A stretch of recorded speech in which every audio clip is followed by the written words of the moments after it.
What if I told you that your path to growth isn't always blocked by your own lack of discipline or motivation, but by the hidden presence of certain people who quietly hold you back?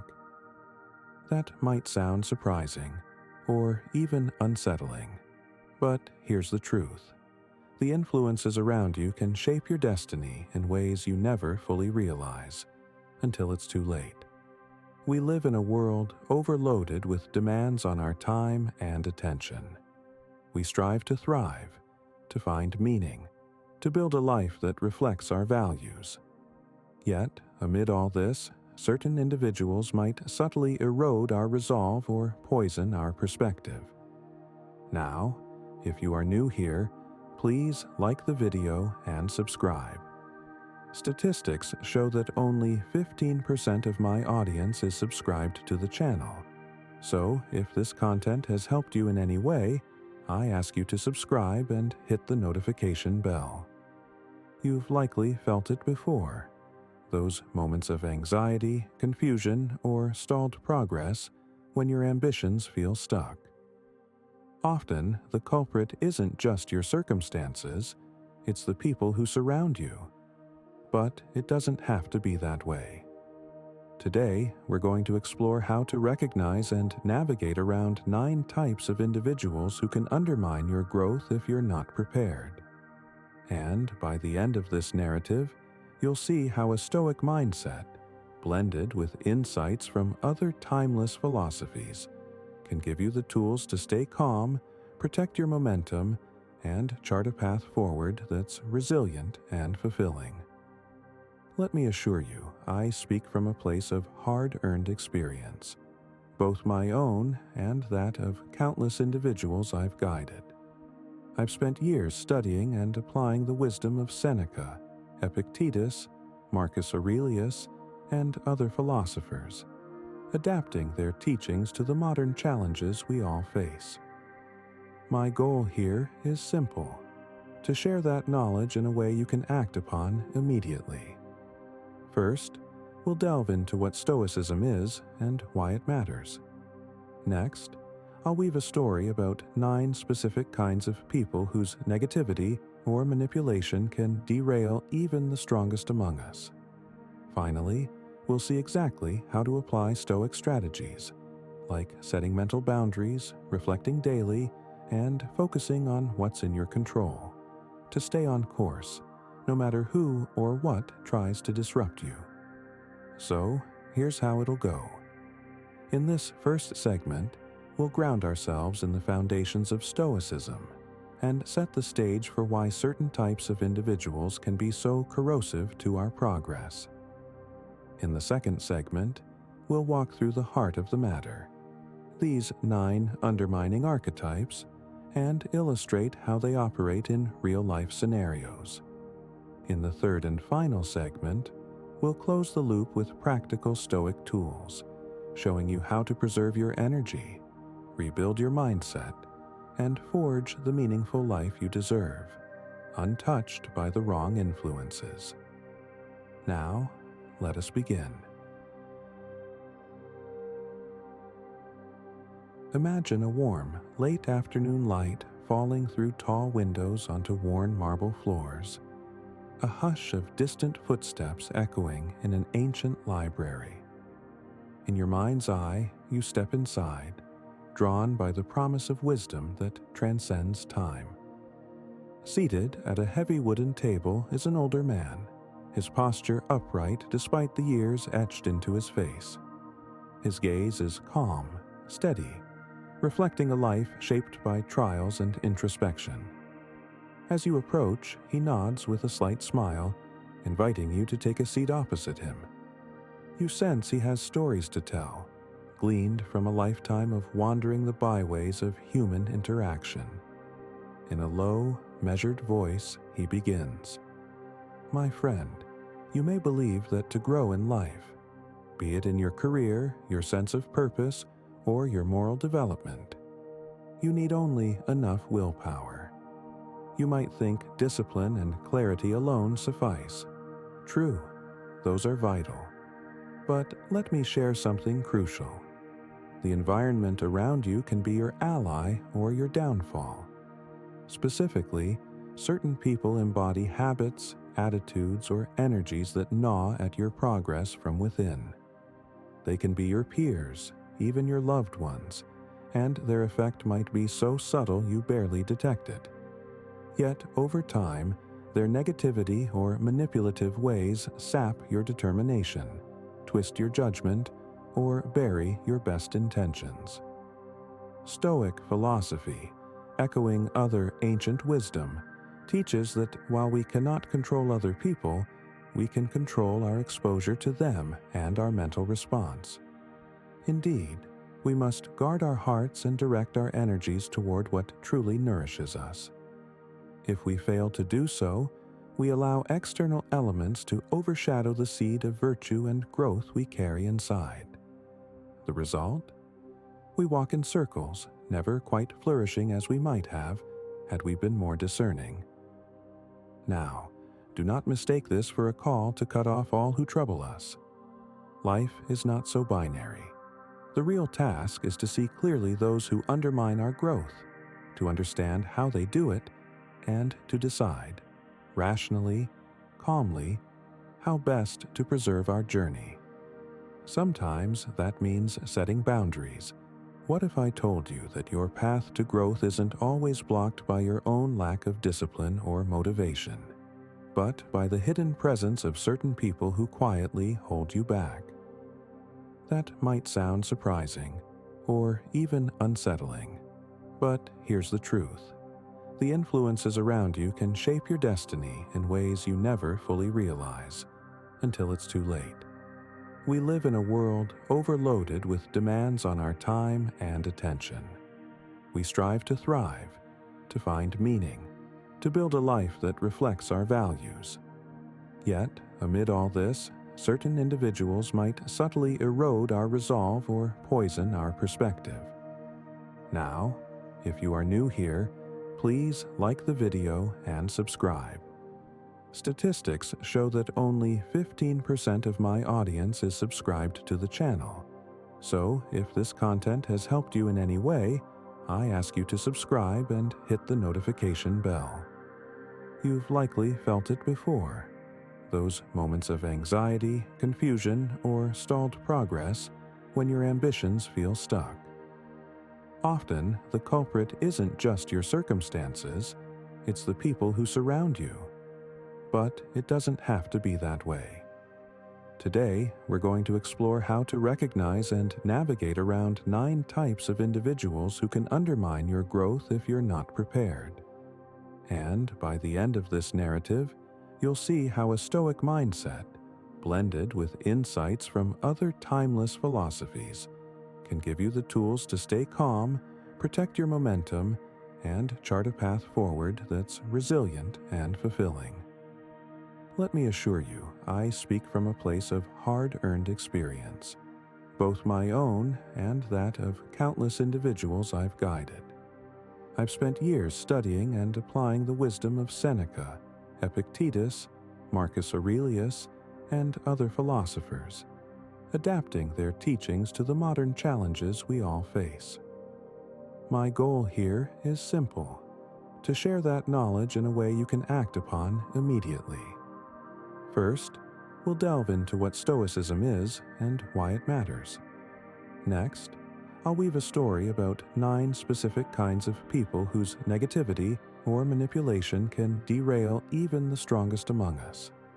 Finally, we'll see exactly how to apply Stoic strategies, like setting mental boundaries, reflecting daily, and focusing on what's in your control, to stay on course, no matter who or what tries to disrupt you.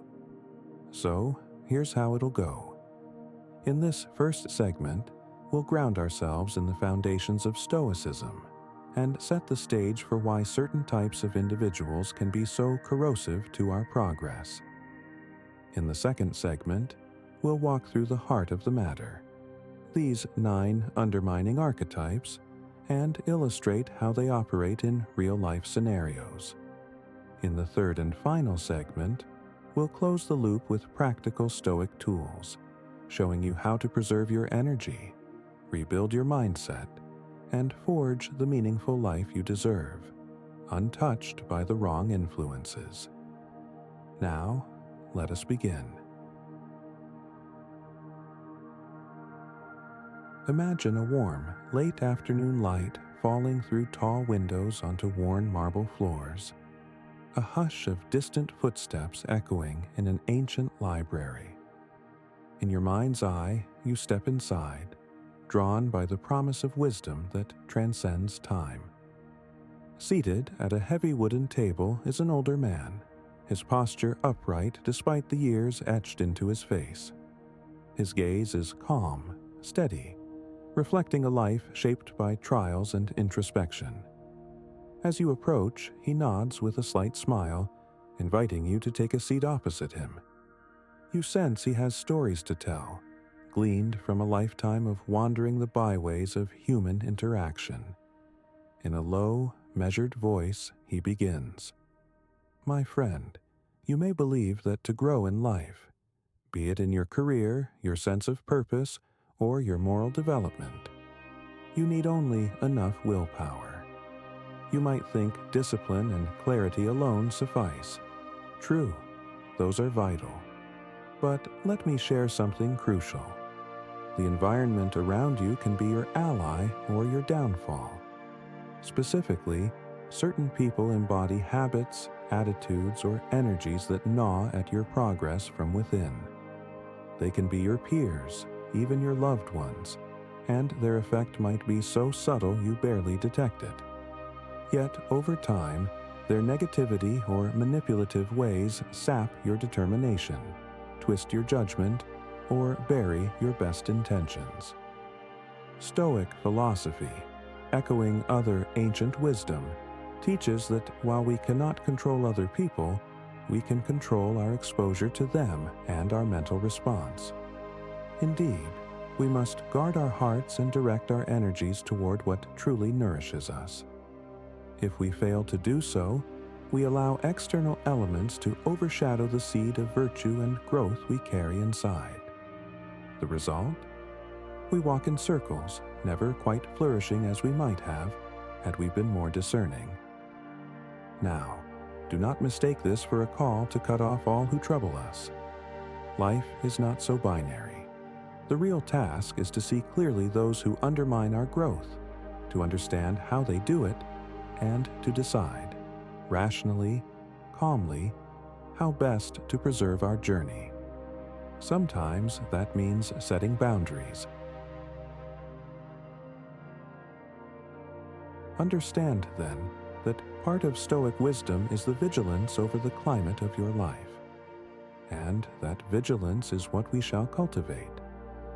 With that final note, the elder points to a winding hallway. We shall, in the pages ahead, observe the 9 types who might degrade your climate. But do not let your heart grow heavy at the prospect. Insight is liberating. Once you recognize these patterns, you hold the power to address them. And as we proceed, you will see how to adapt Stoic principles, like focusing on what's in your control, practicing daily reflection, maintaining moral integrity, so that no matter who crosses your path, your growth remains uncompromised. Thus, I invite you onward. Let us pass through these halls, glimpsing each type, weaving them into examples drawn from life, and returning to Stoic counsel on how to maintain your rightful course. The old man rises, his robes sweeping the dusty floor. You sense a quiet excitement in the air, as though about to embark on a quest for hidden truths.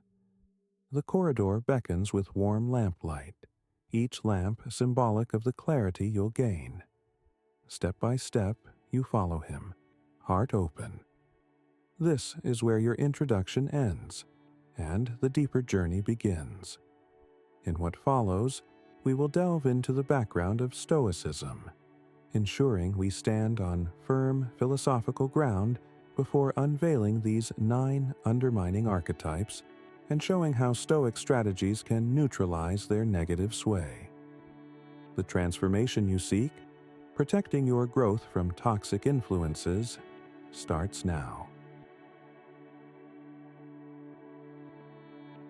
Before we encounter the first of those 9 detrimental archetypes, we do well to anchor ourselves in the central tenets of Stoicism, for these will serve as your compass when dealing with corrosive personalities. Without this compass, you might react impulsively, either surrendering to negative influences or severing ties in anger. Neither approach is Stoic. So, let us clarify 3 pillars that will support you on this journey. The first is the dichotomy of control, famously stated by Epictetus.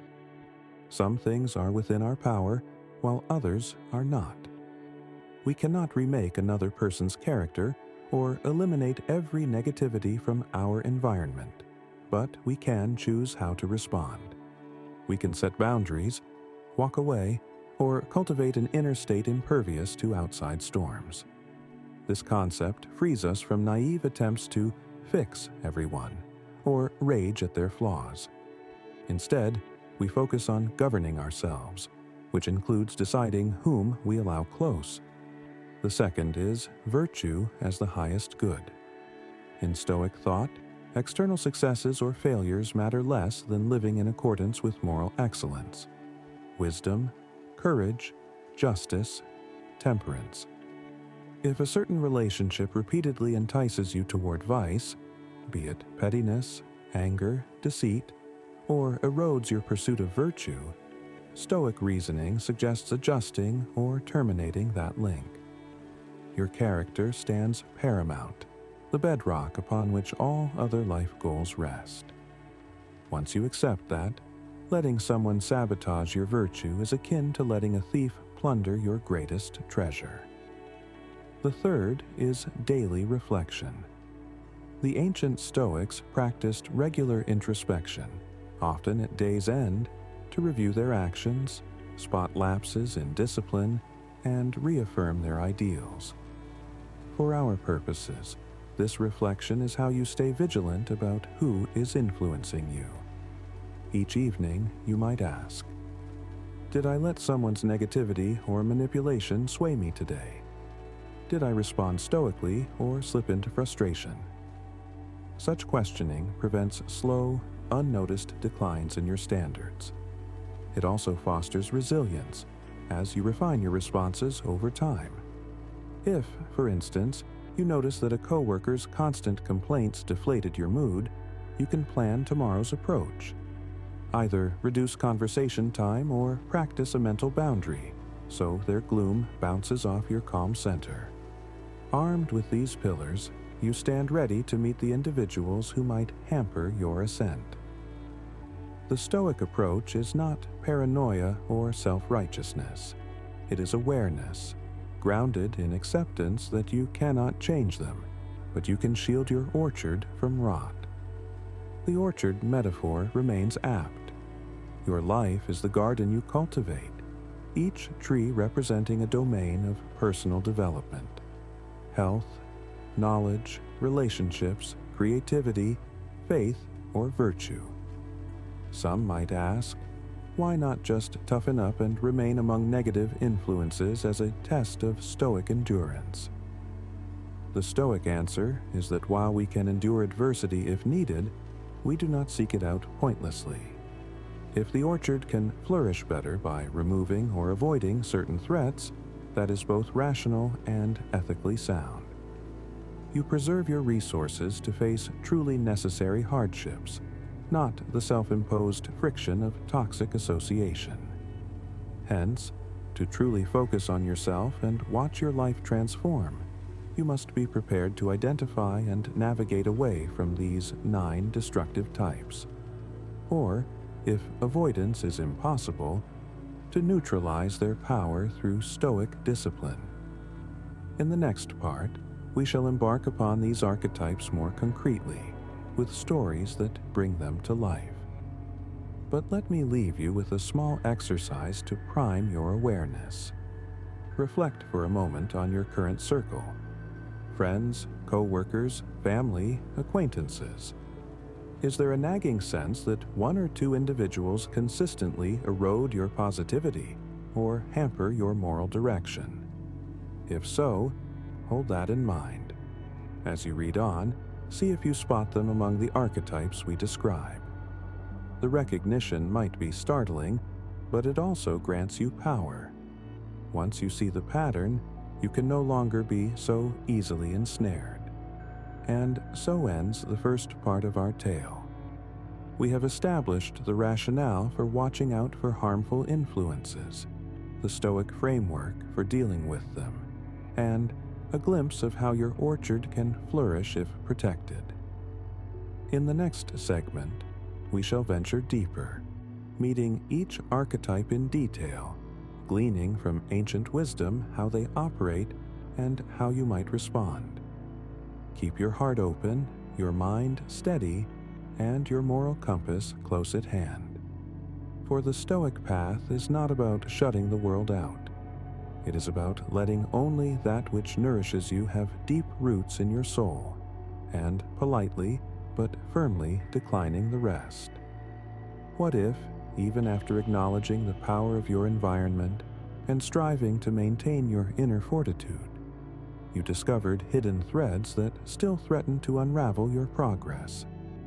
Perhaps you've come this far, aware that certain influences can corrode your self-development. Yet you find yourself unsure how these influences take hold, or why you struggle to break free. Here's the key insight. Simply identifying harmful individuals is not enough. You must understand the deeper patterns that bind you to them, and the tangible steps required to guard your growth. We stand at a threshold in this exploration. You already know that your mindset, much like a well-tended garden, can flourish only when it's shielded from toxic elements. Yet, in a world overflowing with distractions and complexities, the danger lies in subtle infiltration, when certain people's attitudes seep into your thinking before you can detect them. The stakes couldn't be higher. If you allow negativity, manipulation, or envy to shape your decisions, you risk undermining not just your happiness, but your entire moral framework. But take heart. In the next chapters of our story, we're going to dig into the very heart of how these 9 corrosive archetypes operate. You'll see real-world scenarios that clarify their tactics, and you'll learn how Stoic wisdom can help you respond effectively, preserving your focus and protecting your inner life. By the end, you'll have specific Stoic strategies, drawn from the teachings of Marcus Aurelius, Seneca, and Epictetus, that will empower you to hold firm, stay calm, and even transform some of these troubling interactions into opportunities for your own growth. You might ask, why listen to this voice, reminiscent of an older man who speaks with calm intensity about adversity and moral clarity? Because these insights stem from decades of practical application, years spent wandering the labyrinth of human relationships, reflecting on ancient philosophy, and applying it day after day. Now, I offer the refined essence to you, in a form you can use immediately. So let us map our next steps. First, we'll revisit our Stoic vantage point, ensuring we remain rooted in self-possession rather than victimhood. Then we will re-enter our metaphorical courtyard, where we'll meet more of the 9 archetypal figures who undermine growth, seeing how they erode confidence, distort perspective, or drain motivation. Finally, we'll interlace each encounter with practical Stoic responses, boundary setting, reflection, or even well-timed empathy. If you stay with me through this second segment, I promise by the time we close, you'll see precisely how to navigate these influences in your own life, neither succumbing to their negativity nor letting them erode your pursuit of excellence. Envision once more that vast marble-floored courtyard, lamps flickering in the subdued light. In the previous part of our journey, you walked beside me, an elder voice as we introduced the concept of self-focus and glimpsed the first hints of these 9 disruptive archetypes. Now, the door to the next corridor stands ajar, revealing a dim passage where shadowy figures gather. Each figure represents a distinct challenge, a living example of how certain behaviors can sabotage your development. Our task is not to wage war on them, but to understand their nature and strengthen ourselves accordingly. A thought may arise. Am I being too cautious? Should I not greet all with openness? The Stoic answer is nuanced. We greet all with goodwill, but not all earn the right to shape our mind and heart. Human decency demands courtesy, but Stoic wisdom allows for self-protection. We can show kindness without letting someone's corrosive energy seep into our soul. Indeed, the Stoics recognized that you can stand among many forms of negativity, yet remain untainted if you hold fast to your principles. Herein lies the deeper Stoic challenge. Can you remain calm and constructive even in the presence of those who spew cynicism, envy, or manipulation? Possibly if you have diligently prepared. However, if the negativity is relentless or cunning, your best recourse might be distance or carefully defined engagement. This is not cowardice, but prudence. Just as a farmer rotates crops and fences off predators, you must guard the orchard of your mind, ensuring each sapling of growth. Be it moral discipline, a new skill, or a budding dream, does not wither under the wrong influences. Encountering the Archetypes, a story of neglected boundaries. To illustrate, let me share a story of a man named Julius, a once promising craftsman who fell prey to multiple undermining forces at once. Julius was gifted in woodworking, possessed a fine sense of design, and had a dream to start a small workshop blending traditional craftsmanship with modern aesthetics. Initially, he thrived in a supportive guild, but as time wore on, he drew near to 3 individuals, each embodying a different negative trait.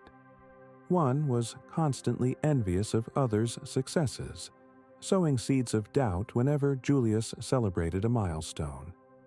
Another was manipulative, using flattery to rope Julius into time-wasting side projects that benefited the manipulator more than Julius. And the third was a chronic complainer, forever lamenting the economy, the lack of loyal customers, the unfair competition. Whenever Julius tried to share an innovative idea, the complainer's refrain was, "That'll never work in this market," or "Why even try?" At first, Julius believed himself immune. He reasoned that as long as he remained self-confident, these voices would bounce off him. But he underestimated their cumulative effect. Day by day, their negativity seeped in. He spent more hours on the manipulator's errands than on his own designs. When success approached, the envious friend's backhanded comments gnawed at him, sapping his excitement. Meanwhile, the chronic complainer's gloom gradually eroded Julius's faith in the future. Over several months, he found himself in a slump. His workshop never got off the ground, and his creative spark dimmed.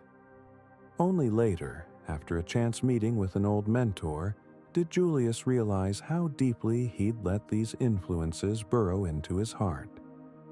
Reflecting on Stoic tenets, Julius saw that he had failed to maintain boundaries or question the effect of these people's attitudes on his mental climate. He had let them dwell too close to his orchard, never pruning their negative input or fortifying his own convictions. In short, he had neglected the Stoic principle of curating his environment for growth. Realizing this, he took swift action. He distanced himself politely but firmly, declined future involvement in the manipulator's side ventures, and sought out new companions who shared a constructive mindset. Though it took time, Julius rekindled his dream and eventually launched his workshop, free from the draining toxicity that once clung to him. This anecdote clarifies how multiple archetypes can converge and derail someone's path if left unchecked. But Stoic wisdom offers a way out: self-awareness, acceptance that you cannot fix others but can fix your own stance, and the courage to shift your social and mental environment in line with virtue and purpose. Now, let us more systematically meet some of these archetypes, weaving each into a short scenario, so you can see them at work and learn how a Stoic approach might respond. The slow erosion of confidence, a chronic underminer. Picture another figure lingering by a statue in the courtyard, a friend or relative who seldom delivers overt insults but persistently chips away at your self-belief with subtle jabs or dismissals. They might say, "Oh, you're trying that again. Don't you remember how you failed last time?" Or, "You're too old to pick up a new skill now." Or, "Others are way ahead of you. Why bother?" On the surface, they sound like they're offering caution or realism. But their repeated remarks carry an undertone of belittlement. Over months, you internalize their negativity, your confidence leaking away bit by bit. From a Stoic angle, you might recall Epictetus's counsel. It is not events that disturb us, but our judgments about them. The event here is their belittling statement. Your judgment might be to treat it as gospel, letting it weigh down your spirit.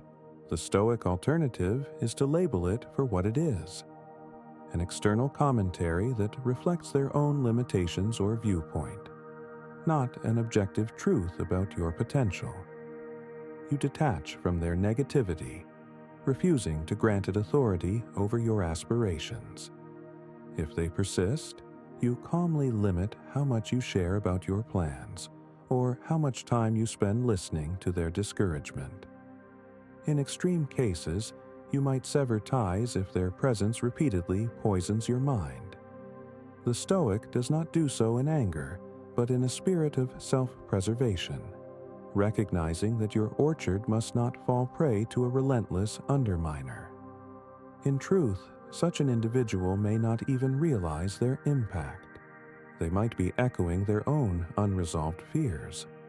Stoic compassion recognizes this, yet Stoic prudence still acts to protect your growth. You remain open to the possibility that one day they might see how their negativity harms not just you, but themselves. Until then, you maintain a protective boundary of reason, not letting their words shape your self-view. This mental discipline can be practiced daily. Each time their remarks echo in your mind, you remind yourself that your worth does not hinge on their assessment. Over time, the sting fades, replaced by a Stoic calm that stands unshaken by external negativity. The vortex of drama, those who pull you into endless turmoil. Another archetype stands in a corner of the courtyard, surrounded by swirling confusion. Someone who always seems embroiled in drama, chaos, or emotional upheavals. They come to you breathless, sharing the latest crisis, seeking your involvement or validation. While you might empathize at first, Stoic caution flags that repeated exposure to their perpetual turmoil can drain your focus, leaving less energy for your own endeavors. You become an unwitting participant in their cycle, spending hours mediating disputes or commiserating with their woes that never resolve.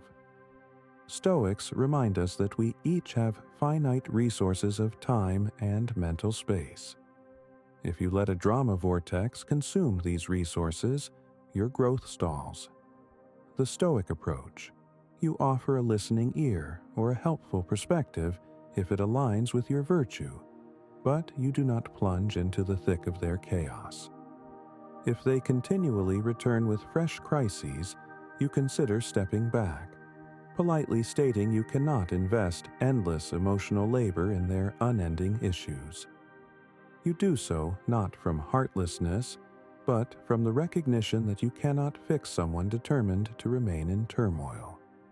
Paraphrasing Seneca, it serves neither them nor you if you both sink in the same quicksand of unresolved drama.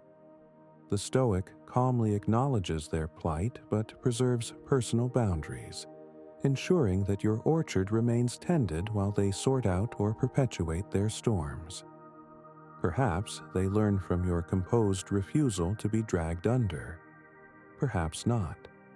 In either case, you hold your line.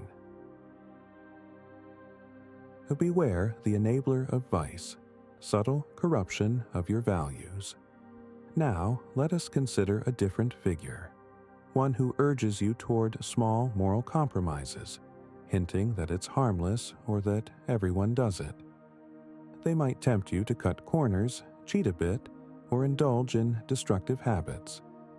In social settings, they might trivialize anything from substance abuse to unethical dealings, prizing short-term pleasure or profit above character. If you yield repeatedly, you risk eroding your Stoic virtue. The orchard of your moral identity becomes riddled with pests. Stoicism frames virtue, wisdom, courage, temperance, justice, as the bedrock of a life well lived. Letting an enabler of vice infiltrate your routine fosters the opposite. Over time, you may rationalize small transgressions, each feeling minor until you awaken to find your moral compass askew. A Stoic response might be to politely refuse their invitations and explain your stance if needed. You do not judge them harshly. You merely hold firm that your path is not theirs. If they persist, you step away. This might cost a friendship or a social advantage, but Stoicism would have you recall that no external gain is worth corrupting your inner sense of goodness.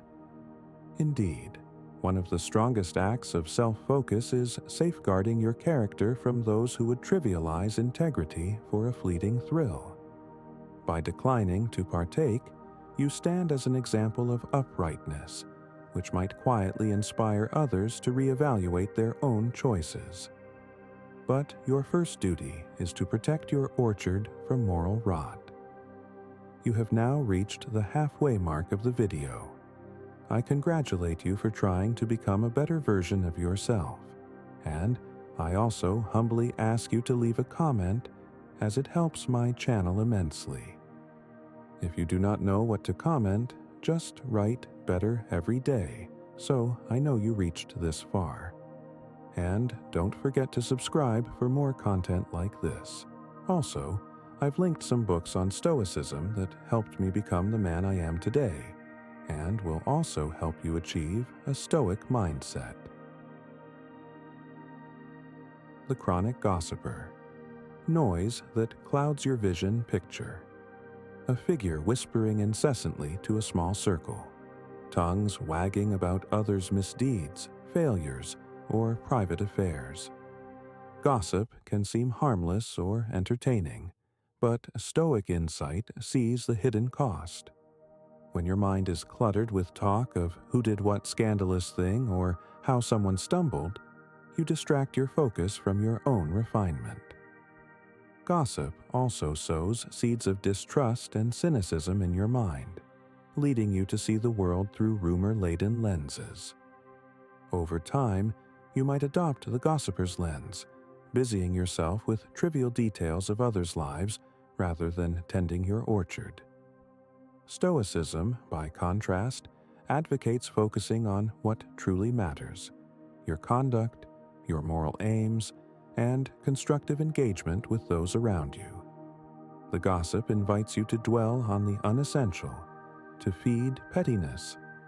The Stoic method is to gently redirect conversation toward more meaningful subjects, or to disengage if the gossip persists. If pressed, you might say, I prefer not to discuss personal matters behind people's backs, or I'd rather focus on what I can improve in my own affairs. This is not prudishness. It is self-protection. Gossip can be as insidious as cynicism or drama, luring you into superficial judgments that hamper genuine growth. By refusing to partake, you preserve mental clarity and a sense of respect for others, key Stoic virtues. Over time, you might find your circle adjusting, either reducing idle chatter or distancing themselves if they crave that pastime. Let them do so. Your orchard is too precious to be overrun by rumor weeds. Tying these archetypes to your Stoic practice. Notice how each type threatens your orchard in a unique way. The chronic underminer chips at your confidence. The vortex of drama devours your bandwidth. The enabler of vice corrodes your moral root. The gossip floods your mind with inconsequential chatter. None of these interactions alone might doom you, but in combination or repetition, they can suffocate the seeds of self-development. A Stoic stands ready with daily reflection, boundaries, and a firm moral stance to keep these influences at bay. If you find yourself forced to coexist with such individuals, perhaps in a workplace, you refine your mental discipline, letting their negativity pass through you like a breeze that cannot sway an old oak. You set internal or external boundaries as needed, engaging only insofar as virtue or duty demands, no more. Occasionally, you might meet a friend or coworker who exhibits multiple traits. That demands even greater caution. You can show courtesy or empathy if they struggle, but do not let them pull you into their spiral. The Stoic motto remains consistent.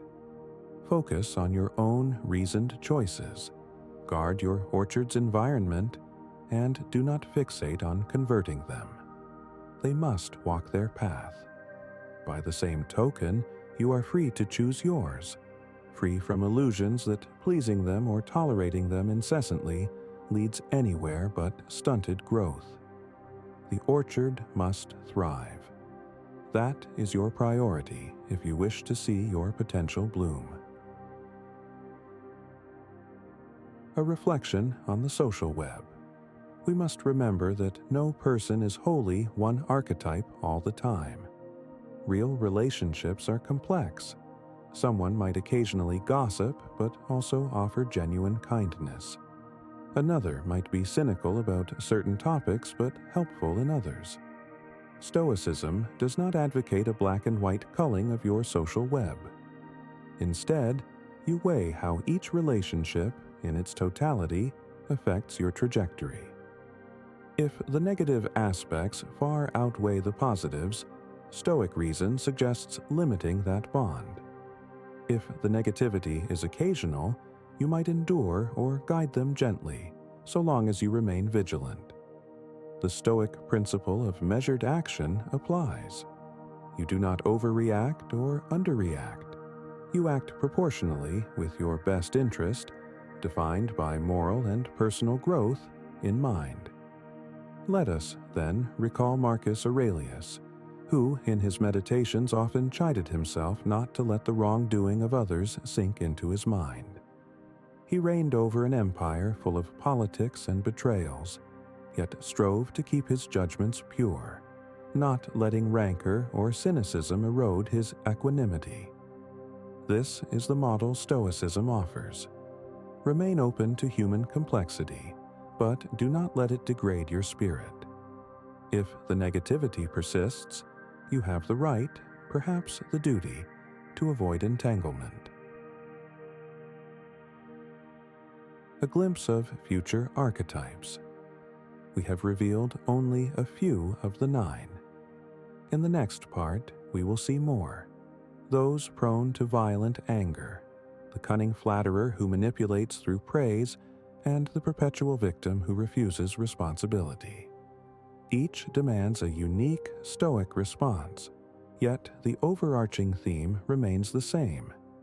Your orchard grows only in an environment of balanced nourishment, not overshadowed by these pernicious behaviors. If you guard your orchard with reason, you keep your moral center, your creative ambitions, and your emotional well-being intact. Fail to guard it, and the orchard languishes. Thus, as we close this second segment, let me challenge you to identify any parallels in your own circle. Who might be the drama vortex in your life? The enabler of vice? The hidden cynic who whittles your hope? Start naming them, quietly in your own reflection. Then recall Stoic solutions: daily introspection, boundary setting, focusing on what's truly within your control, your own stance. Next time that person intrudes with negativity or enticement, see if you can respond from a place of calm, politely deflecting or limiting their impact. Each success becomes a building block, fortifying you further. Remember, Stoicism is not about condemning people for being flawed. We are all flawed. It is about preserving your capacity to grow, serve, and find peace in alignment with virtue. By understanding how these 9 archetypes operate, you gain foresight. By applying Stoic strategies, you protect yourself from entanglements that do no good, for you or them. Indeed, sometimes the greatest kindness you can show is to let them face their own negativity without dragging you down. That, my friend, is the quiet power of a well-tended orchard. What if, after all the insights, stories, and cautions you've heard, there was still one final door to open? A door through which you could clearly see how to protect your growth from the 9 toxic archetypes and emerge stronger and freer. The stakes couldn't be more real. These negative influences you've encountered threaten not just your comfort, but your very potential. Yet today, I want to show you precisely how to handle them in a way that elevates your life's meaning, rather than causing conflict or despair. In essence, I promise that by the time we finish, you'll hold a coherent Stoic blueprint for steering clear of these undermining types, or neutralizing their impact if they must remain in your orbit. Why trust this approach? Because it fuses the ancient tenets of Stoicism, proven across centuries, with lived experience applying them in modern complexities. I've spent years studying Marcus Aurelius, Seneca, and Epictetus, and then testing their insights in the messy reality of relationships. Again and again, I've seen that a calm, inward focus, one that carefully chooses what and whom to let in, transforms not only your mindset, but how others respond to you. First, though, we'll step back into our imaginary courtyard one last time, unveiling the final archetypes that threaten your self-mastery. Then we'll tie together all 9 in a concise strategy, anchored by Stoic practices you can adopt immediately. That's our roadmap. First, see the shadows that remain. Then discover how Stoic clarity and discipline outshine them. Finally, gather these threads into a single plan of action. Standing in the courtyard, the final figures revealed. Envision yourself within that grand lamplit courtyard once more. You've already encountered several troubling figures: cynics, manipulators, complainers, and others. Now, 3 more presences hover at the far edges, each representing a distinctive form of negativity that can erode your growth if left unchecked. As you walk toward them, recall the Stoic teachings that have guided you thus far. Control what lies within your power. Guard your orchard, and never let external turmoil sabotage your virtue. 1. The volatile temper. This is the one who explodes with anger, slams doors, and flares up at small provocations.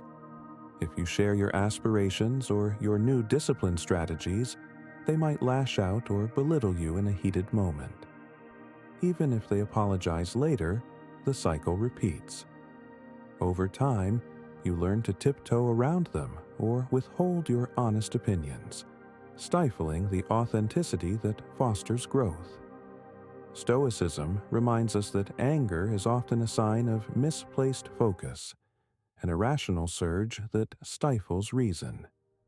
If you are perpetually subjected to someone's unchecked rage, your mind can be diverted to appeasement or fear. In such an environment, it's tough to cultivate creativity or moral refinement. The Stoic approach might be twofold. If possible, maintain physical and emotional distance from the chronically volatile, especially during their eruptions. If you must engage, for instance, they're a coworker or family member, practice calm detachment, speaking little until the storm passes. By refusing to mirror their fury, you protect your center. You also hold them accountable for their behavior. Stoics do not enable destructive tempers with endless tolerance. You can set a boundary, stating clearly that you will not partake in screaming matches or anxious appeasements. If they refuse to moderate, you retreat, politely, without condemnation, but firmly. Over time, your quiet composure may prompt them to reflect on their tantrums, or it may not, in which case you at least have sheltered your orchard from the chaos. 2. The perpetual victim. Next, you see a figure slumped in the shadows, reciting their endless woes. How life is unfair, how they are always the unlucky one, how the deck is stacked against them. This type drains your drive with their constant narrative that success is unattainable, or that personal agency is an illusion. If you share your Stoic practice, emphasizing responsibility for your mindset, they might scoff, "Easy for you to say," or "You don't understand real hardship." Over time, their negativity can infect your belief in the power of choice, luring you into fatalism. Stoicism counters fatalism by asserting that while we cannot dictate all external circumstances, we always command our judgments and responses. The perpetual victim, however, claims no control at all. To guard your orchard, you must gently but resolutely reject their narrative. When they lament their luck, you can empathize, acknowledging their feelings, but still uphold the Stoic truth that perspective and effort matter. If they persist in denial of any responsibility, you avoid futile debates. You do not let their victimhood define your reality. Gradually, you might limit how often you listen to their laments, lest you find your own optimism eroding. And if they show any openness, you offer Stoic insights about focusing on internal power. It may or may not spark change in them, but at least you maintain your path. 3. The cunning flatterer. Finally, in a far corner stands one who greets you with honeyed words, praising your talents lavishly, showering you with compliments. At first, it feels wonderful, even encouraging. Yet, if you look closer, you sense a hidden motive. Perhaps they want your resources, your influence, or your compliance. Flattery can be a more insidious threat than overt negativity, because it disarms your caution, appealing to your ego. Over time, it can entangle you in obligations or illusions, making you forget your Stoic principles as you chase the sweet glow of their praise. Stoicism warns against external validation. Marcus Aurelius famously reminded himself that applause from the crowd is fleeting and often hollow. The cunning flatterer leverages that hunger for approval. If you succumb, you risk losing your independence, your orchard overshadowed by the flattery that demands reciprocation. The Stoic remedy is to remain measured in the face of praise, grateful yet never swayed into uncritical compliance. Ask yourself, what does this person stand to gain by flattering me? Is their praise consistent with reality, or is it exaggerated? If you sense manipulation, keep your distance or respond politely, but remain unattached to their approval. This preserves your self-governance and prevents your orchard from being smothered by illusions of grandeur. Weaving the threads, all 9 types in perspective. Now that we've seen the final trio, volatile tempers, perpetual victims, and cunning flatterers, we can piece them together with the earlier archetypes: chronic complainers, constant cynics, manipulative souls, enablers of vice, gossips, and those who slowly erode your confidence. Each poses a distinct threat to your personal evolution if not handled with stoic vigilance. But how exactly do we unify this knowledge into a single, coherent strategy? The answer lies in 3 Stoic principles we introduced earlier and now refine. 1. Dichotomy of control. You cannot reshape these 9 types to suit your ideals, but you can decide whether to engage them, set boundaries, or cultivate internal resilience. This concept guides you to relinquish the futile hope of fixing them while focusing on your own domain, your judgments, routines, and environment. 2. Virtue as the highest good. Your prime directive is to nurture and express moral excellence, wisdom, courage, justice, and temperance. Each of these negative influences tries to veer you away from one or more of these virtues. A manipulator might test your justice or honesty, while a flatterer might undermine your wisdom. Keep virtue in the forefront, measuring every relationship by whether it supports or threatens your moral stance. 3. Daily reflection, the practice that ties it all together. Each evening, or morning if you prefer, review any interactions with these archetypes.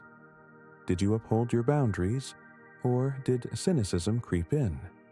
Did anger seep into your response to a volatile person? Did flattery puff your ego? By checking daily, you prevent slow erosion and reinforce better habits. With these guiding stars, the orchard stands strong. No matter which negative trait appears, you rely on the same Stoic frameworks: controlling your responses, preserving your virtue, and reviewing your progress.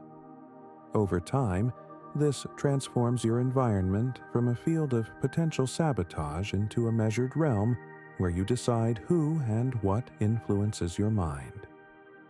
Even if certain negative individuals remain in your sphere, due to familial ties or professional obligations, the Stoic vantage helps you interact without letting them seep into your core. Practical Stoic techniques for reinforcing boundaries. What about direct, practical steps beyond broad philosophy? Let us outline how you might tangibly uphold your orchard's integrity. 1. Mindful conversation limits. If you're forced to deal with a chronic cynic or victim at work, set time parameters. Listen briefly, enough to show courtesy, but redirect the conversation to solutions, or politely end it if they persist in negativity. Mentally note the time spent, so it does not balloon. This fosters your sense of agency. You never find yourself trapped for hours in draining chatter. 2. Polite deflection.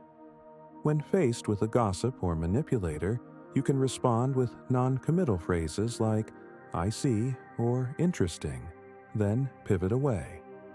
This gentle technique shows neither agreement nor condemnation, preventing them from hooking you further. Over repeated use, they may realize you're not a willing participant in their gossip or manipulation. 3. anchor phrases. Craft short Stoic affirmations that you silently repeat in a tense moment. For example, I control my response, not their behavior, or my virtue is my shield. In the presence of a volatile temperament or cunning flatterer, these anchor phrases help you keep perspective, preventing an emotional hijack. Identify your weak spots. Maybe flattery easily sways you, or cynicism rattles your optimism. By knowing your vulnerabilities, you prepare specific counters. If flattery lures you, you remind yourself that external praise can obscure rational judgment. If cynicism deflates you, you reaffirm your Stoic faith in reason and effort. This preemptive strategy hinders these types from hitting you where it hurts most. 5. Mental imagery of boundaries. Visualize an invisible wall protecting your orchard whenever negativity arises. You see their words or mood press against this wall, but the seeds of your aspiration remain unharmed. This simple mental exercise bolsters your Stoic detachment, reinforcing that their negativity is external, not part of you. 6. Strategically seek alternatives. If your social circle is rife with such individuals, begin seeking more supportive or neutral connections. A new hobby group, a professional network, or a philosophical discussion circle. This does not mean discarding old ties instantly, but introducing fresh ones that feed your growth. Over time, the positive influences can overshadow the negative. Reconciling compassion and self-defense. Some might still worry, am I abandoning people who need help? Stoicism encourages compassion. Yet, it clarifies that enabling destructive patterns is not true compassion. If a friend is truly open to changing cynicism or drama, you can offer Stoic principles or empathic dialogue. But if they cling to negativity despite repeated attempts, you are not obliged to sacrifice your orchard indefinitely. In such cases, stepping back might be the very thing that prompts them to face their own behavior.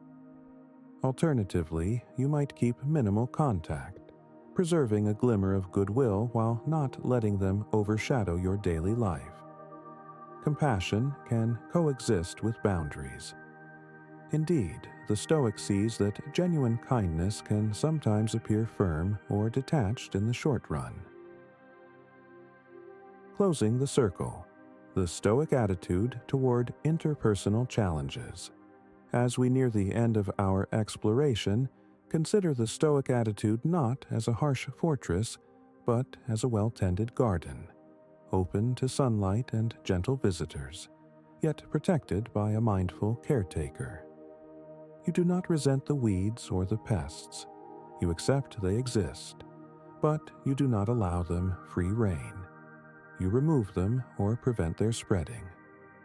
This is how you handle the 9 detrimental archetypes, neither raging against them nor passively letting them choke your progress, but calmly acting in your own best interest, guided by moral clarity.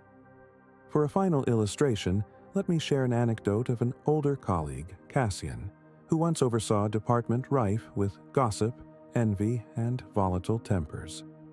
Observers thought the environment was too toxic to salvage. Yet Cassian, a Stoic at heart, refused to become bitter. He set clear expectations that negativity or personal attacks had no place in the team discussions, and that each person must focus on solutions rather than complaints. When flattery or sabotage arose, he responded with unruffled composure, quietly deflating manipulative tactics. Over months, the department culture shifted, not because he forced people to change, but because his unwavering Stoic presence left them little room to indulge in old patterns. Some left the department, uncomfortable with the new tone. Those who remained either adopted a more constructive mindset or learned to keep their harmful traits in check. Cassian's orchard thrived. This story underscores the ripple effect of Stoic leadership. By focusing on what you can control, your responses, your standards, your environment, you can gently reshape the climate around you, or at least carve out a peaceful corner where your growth stands safe. Putting it all together. A final roadmap. Let us give you a concise, step-by-step approach you can carry forward. 1. Self-awareness. Identify which of the 9 archetypes are present in your life. Reflect on how each might erode your enthusiasm, discipline, or moral clarity. 2. Setting boundaries. Decide how much time or emotional investment you're willing to give each person. If you must engage, keep it brief or steer conversation away from negativity. If feasible, reduce overall contact. Always remain polite, yet firm. 3rd, Stoic reflection. Use daily journaling or quiet review to track progress.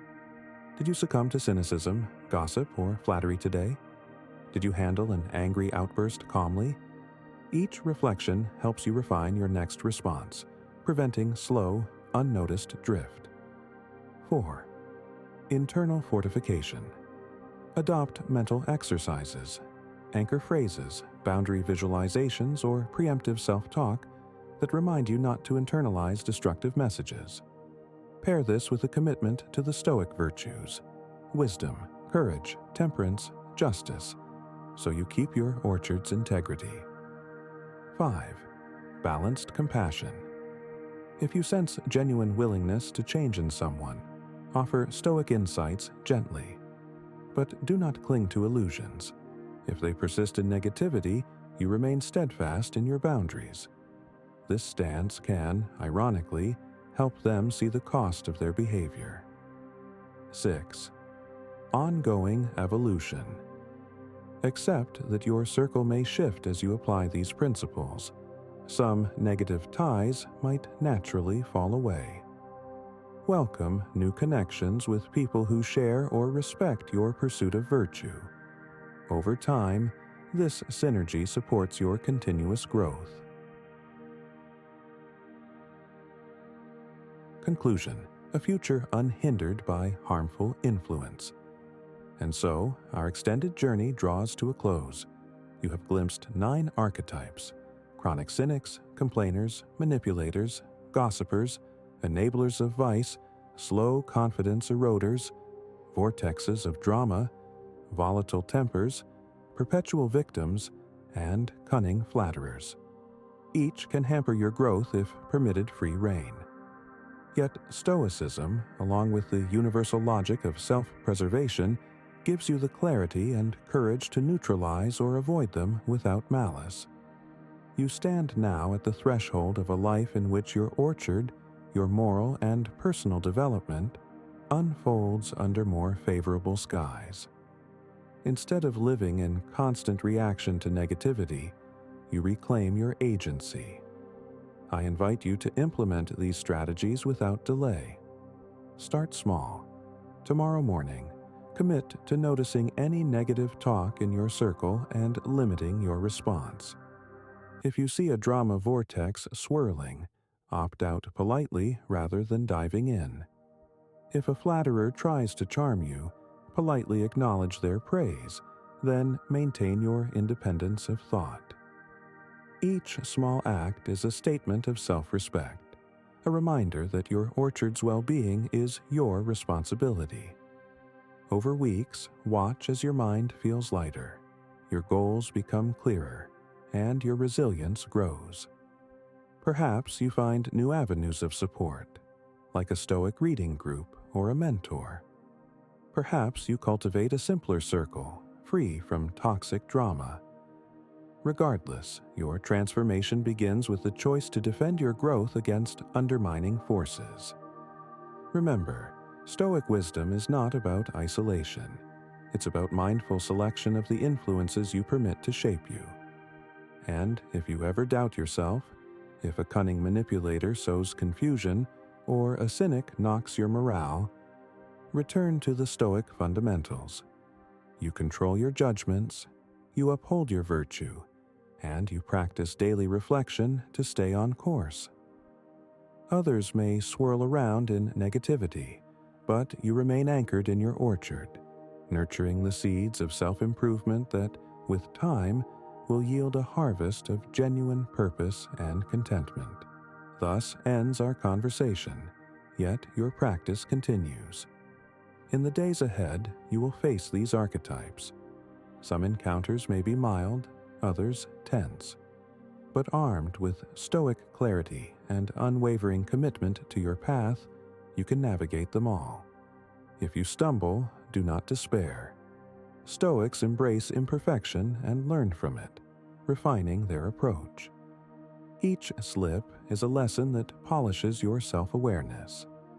Step by step, you become the architect of your own atmosphere, freed from the hidden anchors that once held you back. May the orchard of your life flourish, unclouded by these 9 toxic influences, and may you carry stoic grace into every season that unfolds. Now, if any part of this message has been helpful to you, leave us your like and comment, helping the algorithm recommend it to someone who needs it at this time. Don't forget to subscribe so you don't miss new videos. And if you look through the videos we've already uploaded, you're sure to find something to take with you. Have a good day.